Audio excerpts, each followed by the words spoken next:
everyone, and welcome to Real Life Talks. I'm your host, Yvonne Heath, author of the book Love Your Life to Death and founder of the I Just Showed Up movement. So joining me today in the studio is Amy Pritzker. Hello, Amy. Hi, Yvonne. Thank you so much for being here. This is a topic that is very near and dear to my heart. We've met several times over the years because we are very passionate about helping people to live well and to die well. Absolutely. Absolutely. Yep. So you are with the, and I practice this, North Simcoe Muskoka Hospice Palliative Care Network. That's right. I did it. Fantastic. Yes, fantastic. That is a mouthful. Yeah, and it almost took up all of our time. Yeah, we're done. Thank you for coming. So tell me what your role is at the network and what that means and what you bring to the community. So my role is I'm the community engagement lead with the network, and essentially what my job is engaging the community as a whole, but specifically those parts of the community that are a little bit more marginalized. Okay. So the First Nation, Inuit, Métis, also the LGBTQ, the people with developmental disabilities, people from different ethnicities and immigrants and that type of thing, Francophone. People who, in communities where they access to the mainstream healthcare system has been a little bit difficult for them sometimes, yes. And sometimes they haven't had the best experiences.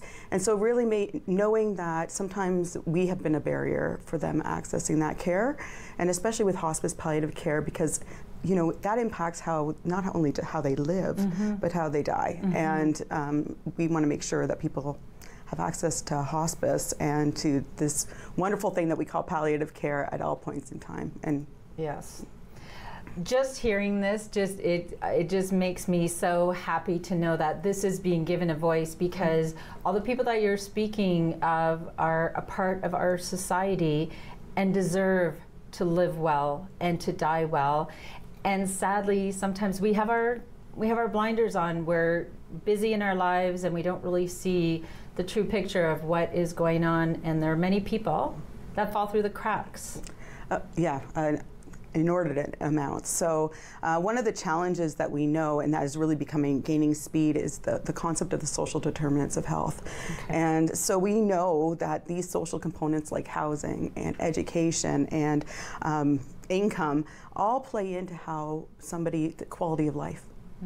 But what we don't really pay attention to is that those things have a life course perspective. So if I don't live well, then that impacts how I die. Yes. And when I die, and where I die.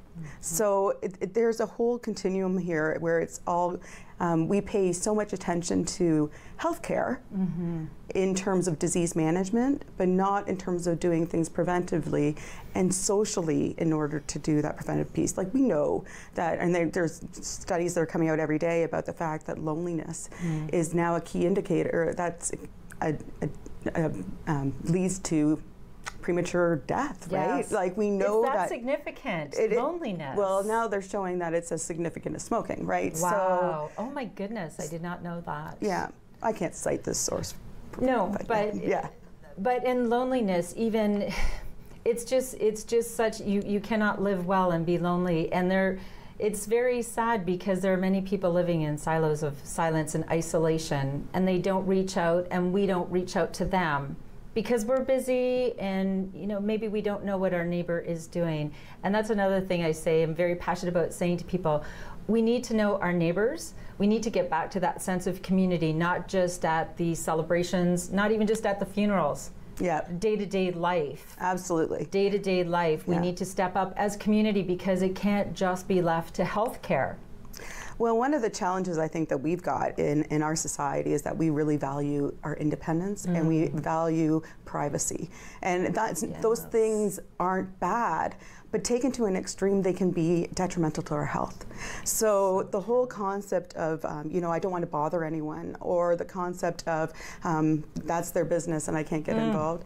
And one of the challenges we also have as Canadians especially is the fact that we don't like to ask for help. We really don't. We feel like we're heroes. Oh no, thank you, I'm good. I said, let's forget the polite conversation. Amy, how are you doing? I'm fine, thank you. If you need anything, let me know. And we feel like that's as far as it needs to go. And yet that person is suffering but doesn't want to impose.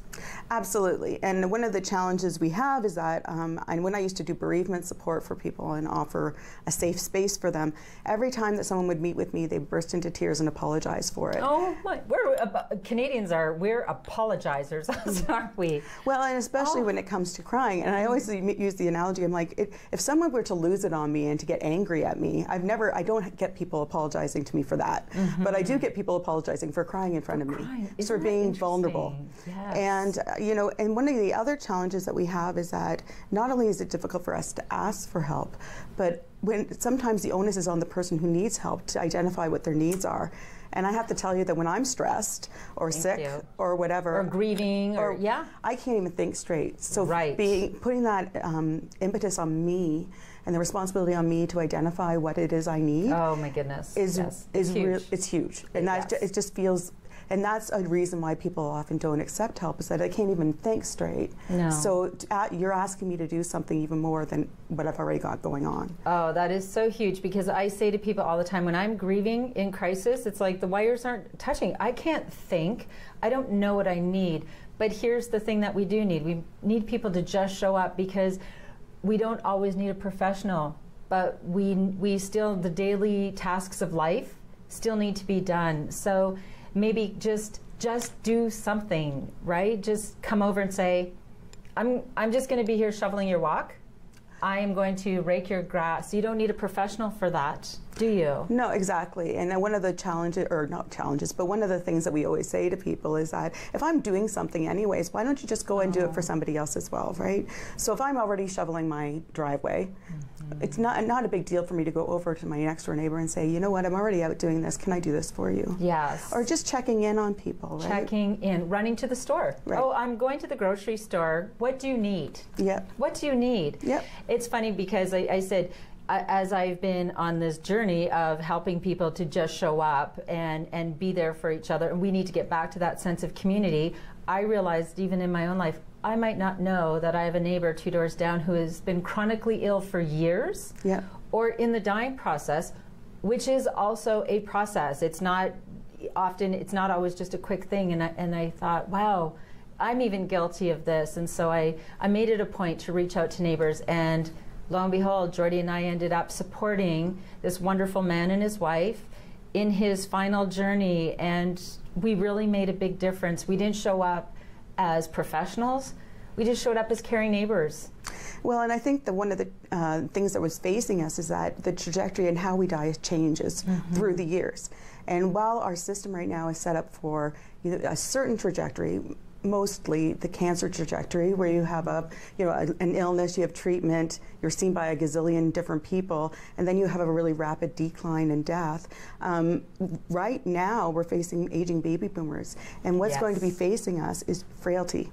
Okay. And so we call it there's a nurse practitioner who calls it the dwindles, where rather than having this significant decline in health, it's just an ebbing.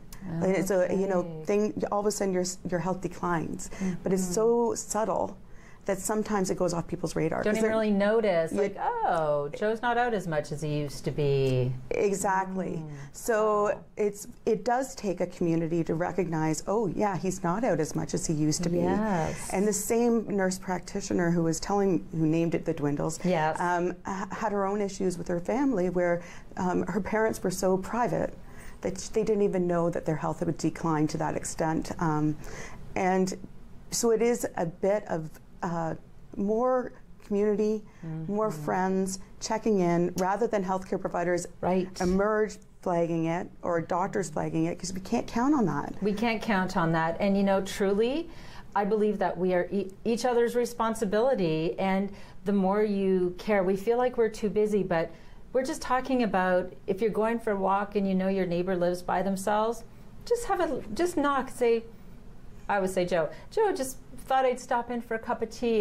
How are you doing? 15 minutes can make all the difference. And not even 15 minutes. It could be like a 5 minute. 5 minutes. Just checking, and getting to know who is in that person's tribe. Right. So if they have kids, so that I think that that's an important thing. I live alone, so it's important for me to let people know who's in my tribe, so that if something happens to me, yes, or I fall off the radar, that they know who to contact, and they will have my network all figured out. And that's so important also. And often we have family and friends that live far away. Yeah, absolutely. Or your friends love you, but they work full time, or they have small children. That's great if they would be there for you, but can they be? Yeah. That's the other question. Can they be? And that's where that sense of neighborhood and knowing your neighbors, or at least, yeah, checking in and being able to call that person's daughter, that person's mom, if something changes. We just need to get our radars out a little more, be more aware. It doesn't have to be grand gestures. No, and that's the piece of it, is that everything feels like an extra effort these days. Yes. But if we just looked up from our phones for 5 seconds and said, oh, there's a person in front of me, I think that we would be a little bit further. Now, I'm all for technology, because it helps me to keep in touch with my friends who are far away. But that can't be the be-all, end-all of my community. That's right. Because when push comes to shove, I live in the here and now, and that's in a very physical place. It's not just in the internet world, right? Right, right. So a couple things I want to talk about. When people hear, once again, there's still hospice and palliative care. Right. People are starting to understand more and more. But I was just in California, and my sister's neighbor was talking about her mother, who was 98 and failing. Yeah. Okay, 98 and failing, and had been. And I said, just matter-of-factly, because I forget that people don't understand this, and I said, oh, is palliative care involved? And she said, well, I don't think we're there yet. I don't think we're there yet. And so that's something I just am so passionate about. What is palliative care and hospice, and when should that be initiated? Well, I think this is one of the big questions that has existed in hospice palliative care since its inception in the late 60s.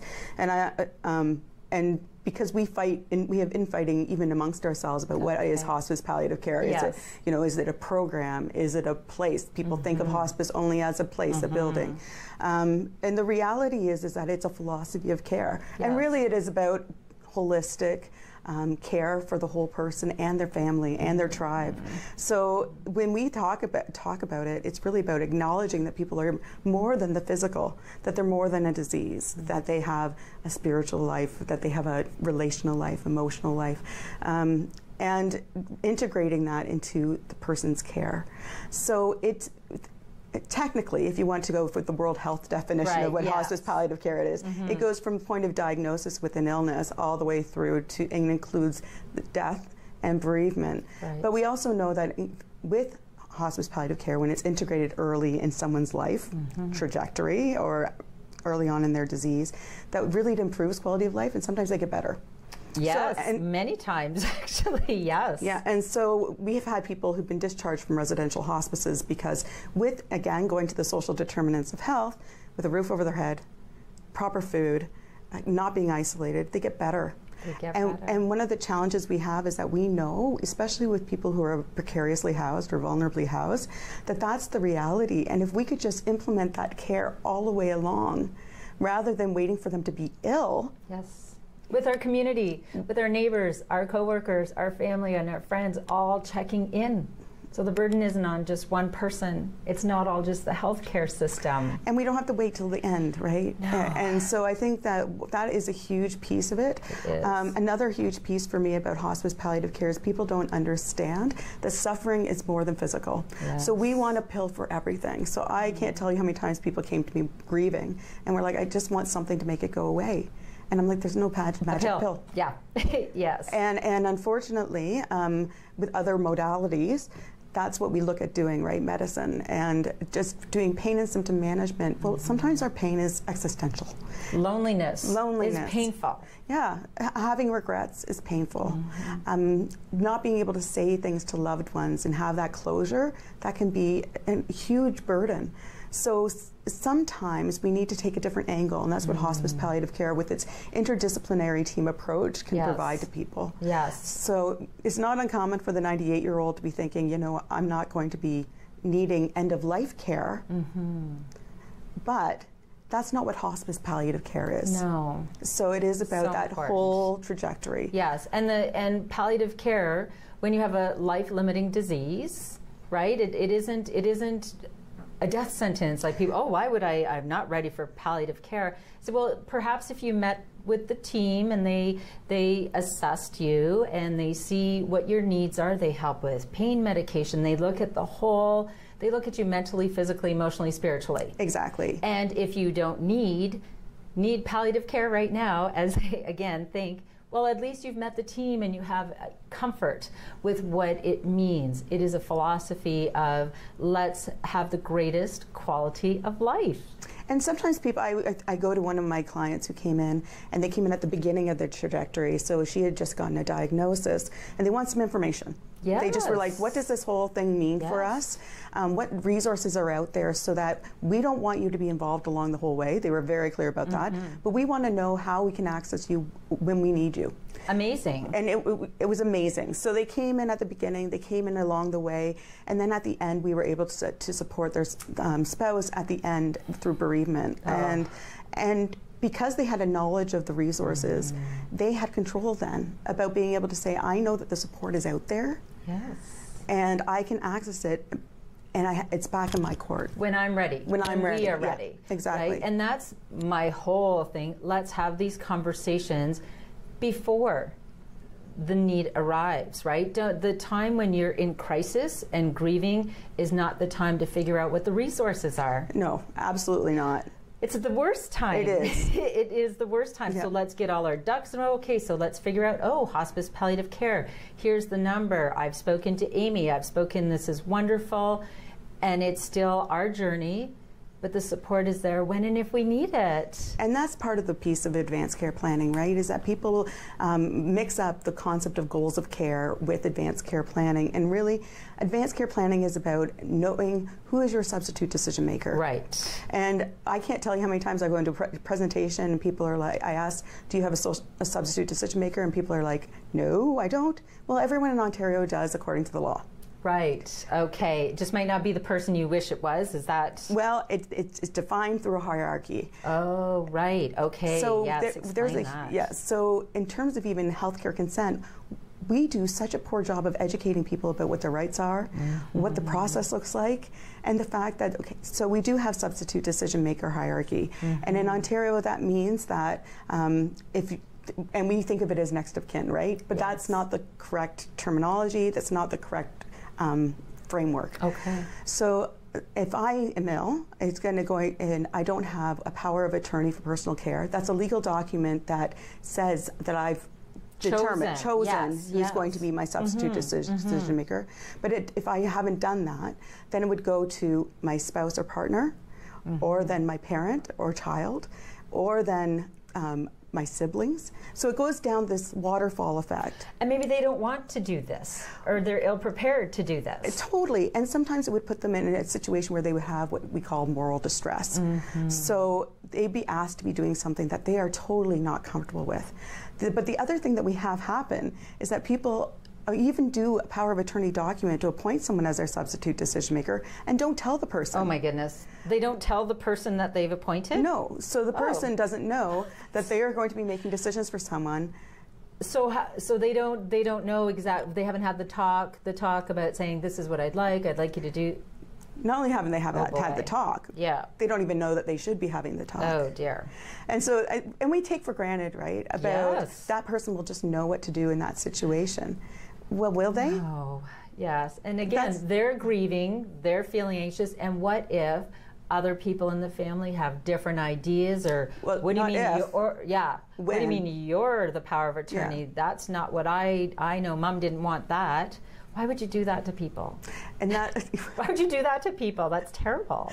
It is really messy, and I think that you can attest to that, and I can attest to that, and how it kind of plays out. Well, fractures families beyond repair, for sure, much of the time. For sure, yeah.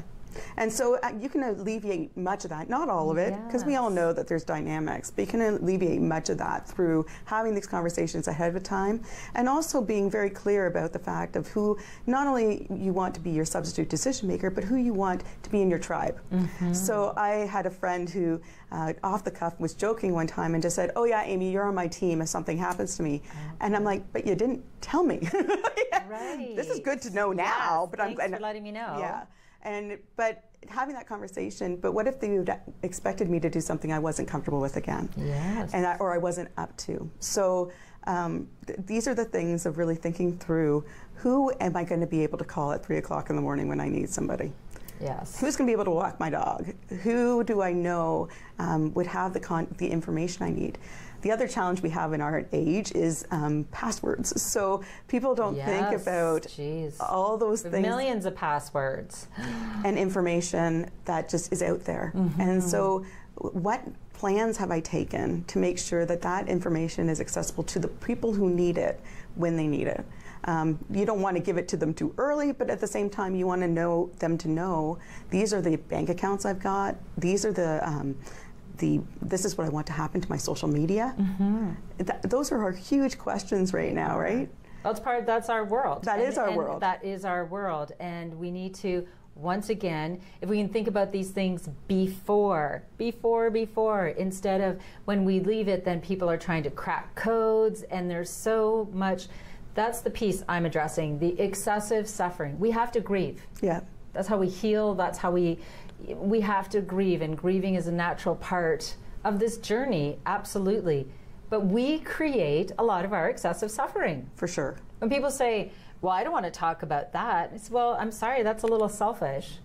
Well, it's selfish. And it's also that it's painful regardless. So either you're choosing to be having it within your control, or you're adding, like you had said, another layer of stress on top of it already loaded. Yeah, it's a loaded topic. Yes. And so it is, maybe you just need to do it over wine. Like whatever it takes. Yeah. Whatever it takes. And I think another really big part of the problem, which if I have any say in it, I'm going to do something about it, is that no one is responsible for implementing or doing end-of-life plans, whereas we just need to normalize that that's your responsibility. Why does your doctor or lawyer or the Speak Up campaign, which is wonderful, talking about how we need to do advanced care plans, why have we not normalized the fact that we all live and we all die, and it is each and every one of our own responsibility to plan our life and end of life? Well, I think one of the